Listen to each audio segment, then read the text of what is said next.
پاکستان کے attorney general نے اسلام آباد ہائی کورٹ کو یہ بتایا ہے کہ وزیر اعظم بڑے پریشان ہیں کہ جو اصلاحات وہ کرنا چاہ رہے تھے گزشتہ 3 برس سے نہیں کر پائے ہیں۔ بڑی حکومتیں آئیں، پیپلز پارٹی حکومت، مسلم لیگ حکومت، یہ حکومت آئی، کوئی مائی کا لال اس کو پرائیویٹائز نہیں کر سکا، اس کو ہاتھ نہیں لگا سکے۔ اسپائڈر مین نو وے ہوم فلم کو جان واٹس جیسا ایک اچھا ڈائریکٹر تو مل گیا۔ پاکستان کی معیشت کو سنبھالنے کے لیے کون سا ڈائریکٹر آئے گا؟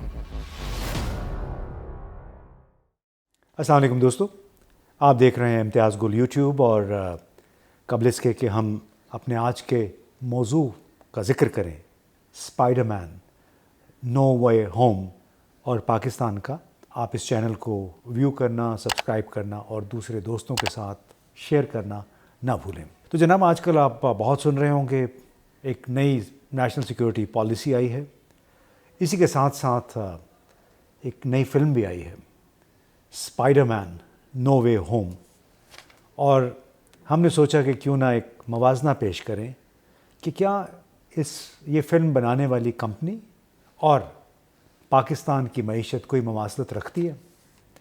تو جناب، یہ ہے کہ جس کمپنی نے یہ فلم بنائی اسپائڈر مین نو وے ہوم، انہوں نے چند ملین ڈالر لے کے ایسی فلم بنائی ہے کہ اس نے صرف پہلے 12 دن کے اندر 1 ارب سے زائد ڈالر کما لیے ہیں، چند ملین ڈالر کا قرضہ لے کے۔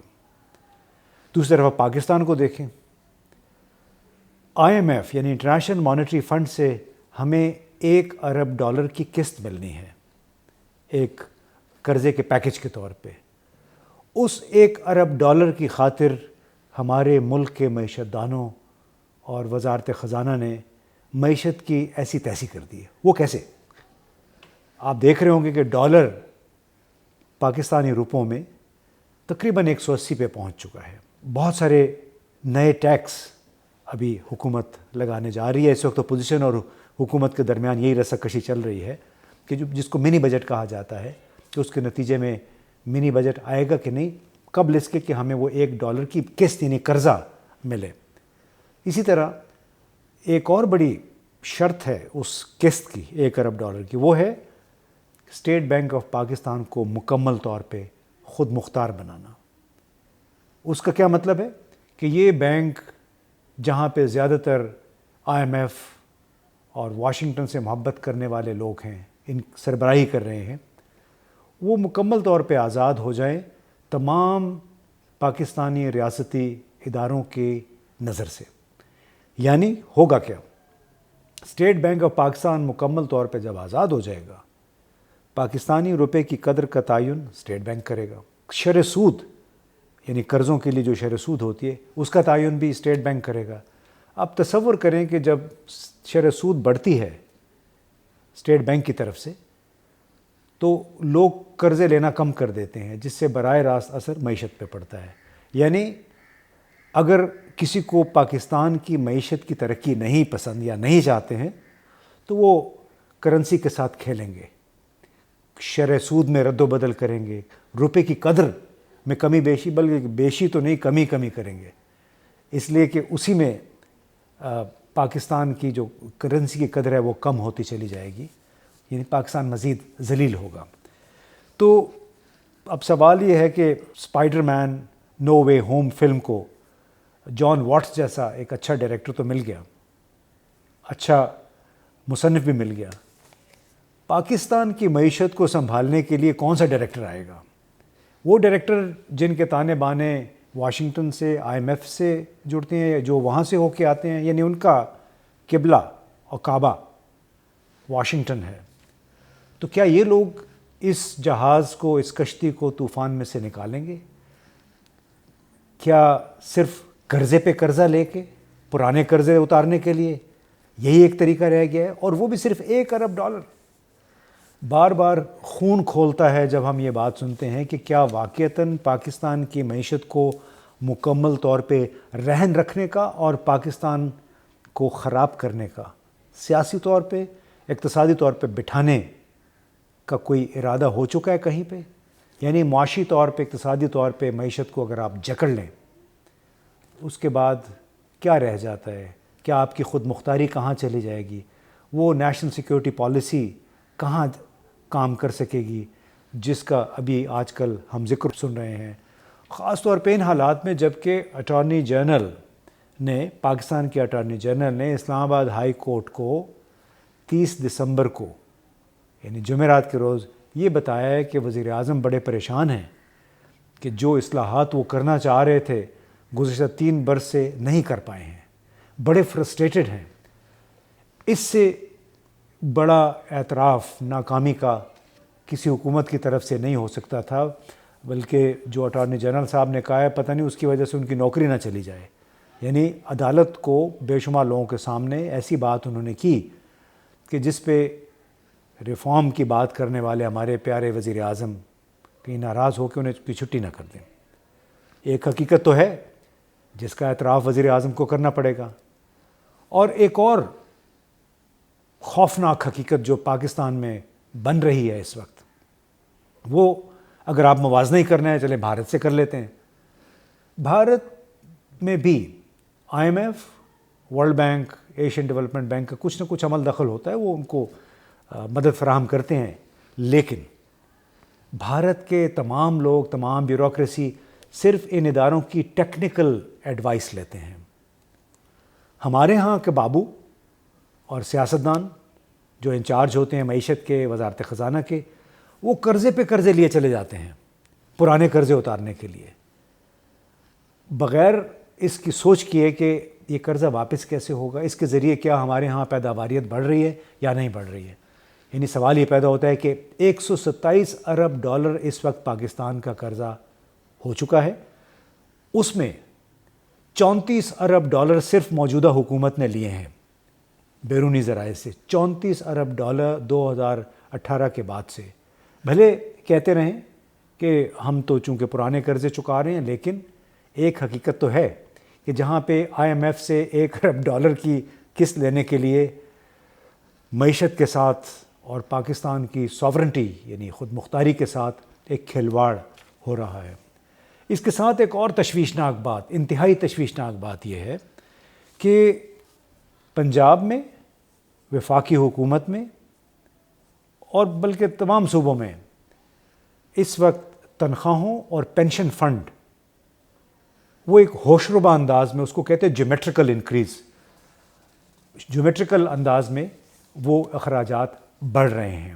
موجودہ حالات میں اگر میں آپ کو کچھ اعداد و شمار بتاؤں کہ 2019 میں پنجاب کا پینشن اور تنخواہوں کا بل پنجاب کی آمدنی کا کوئی 12% تھا، اور سندھ، صوبہ سندھ میں تنخواہوں اور پینشن کا بل اس کے کل بجٹ کا تقریباً 12% تھا۔ اب عالمی مالیاتی ادارے جس میں world bank, I M F شامل ہیں، ان کا یہ اندازہ ہے کہ 2029-30 میں پنجاب وفاقی حکومت جس کے 10 لاکھ کے قریب ملازمین ہیں صرف وفاقی حکومت کے، ان کی پنجاب اور سندھ کی تنخواہوں اور پینشن کا بل جو ہے وہ پہنچ جائے گا 35% تک ان صوبوں کی کل آمدنی کے برابر۔ اس کی وجہ کیا ہے؟ 3 بڑی وجوہات ہیں کہ جب 18ویں ترمیم آئی 2010 میں، تمام صوبوں نے دھڑا دھڑ بھرتیاں شروع کر دیں بغیر یہ سوچ کیے کہ بھرتیاں تو کر لیں گے، ان کی پینشنز، ان کی تنخواہیں کیسے ادا کی جائیں گی آنے والے برسوں میں۔ ذرائع آمدنی بڑھانے پر کوئی غور نہیں کیا گیا، صرف نوکریاں سیاسی نوازش کے طور پہ یہ لوگ بانٹتے رہے ہیں۔ دوسرا، تنخواہوں میں مسلسل اضافہ، یعنی گزشتہ 10 برسوں میں دیکھے تو تنخواہوں میں بتایا جا رہا ہے کوئی 45 سے 50% تک اضافہ ہوا ہے، بغیر یہ سوچے ہوئے کہ آیا آپ کی آمدنی میں بھی 50% کے قریب اضافہ ہوا کہ نہیں ہوا۔ اس کا تیسری وجہ ایک اور ہے، اور وہ ایک اور پاکستان کے جو برے حالات ہیں اس کی ایک عکاسی ہے۔ وہ یہ ہے کہ یہاں پہ پینشن فنڈز کو باہر انویسٹمنٹ اسکیموں میں نہیں لگایا جاتا۔ دنیا بھر میں تمام حکومتیں پینشن فنڈ کو سائٹ پہ کر کے ایسی جگہ پہ سرمایہ کاری کر دیتی ہے کہ جس میں سے پھر پینشنوں کی ادائیگی ہوتی رہتی ہے، اور جب کوئی ریٹائر ہوتا ہے وہ فنڈز بھی دے دیے جاتے ہیں۔ لیکن جناب یہاں الٹی گنگا بہتی ہے۔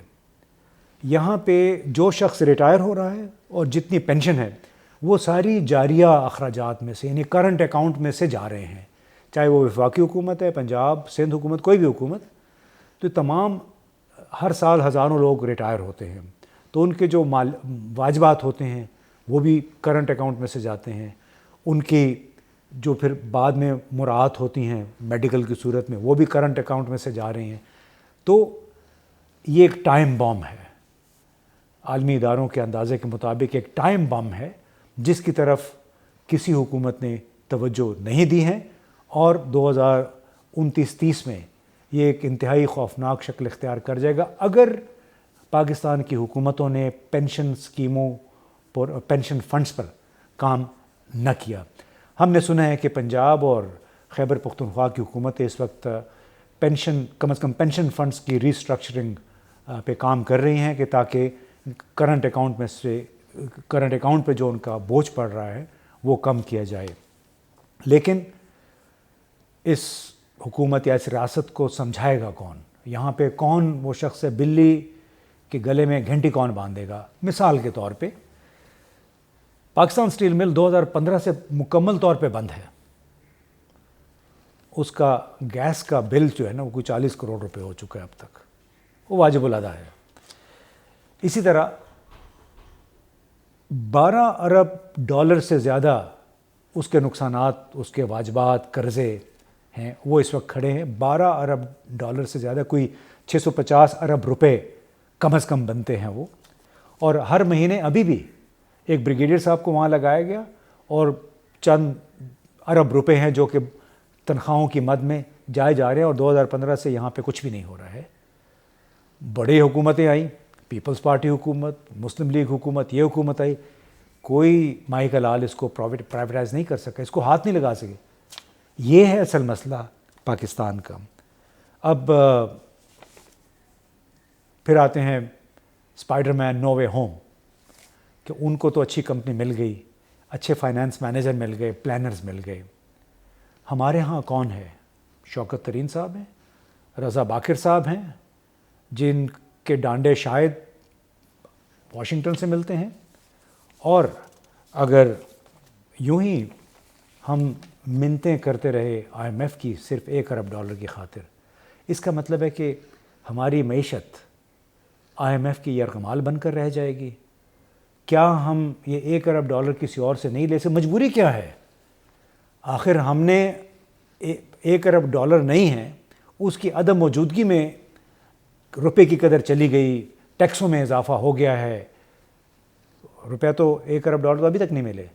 لہٰذا بڑی سوچ کا مقام ہے کہ آخر پاکستان کو بھی کوئی ایسا ڈائریکٹر مل سکے گا جو کسی کے ایما پہ کام کرنے کی بجائے اپنی نیشنل سیکیورٹی پالیسی، اپنے قومی مفادات کے تحفظ کی خاطر اپنی سوچ پہ عمل درآمد کر سکے.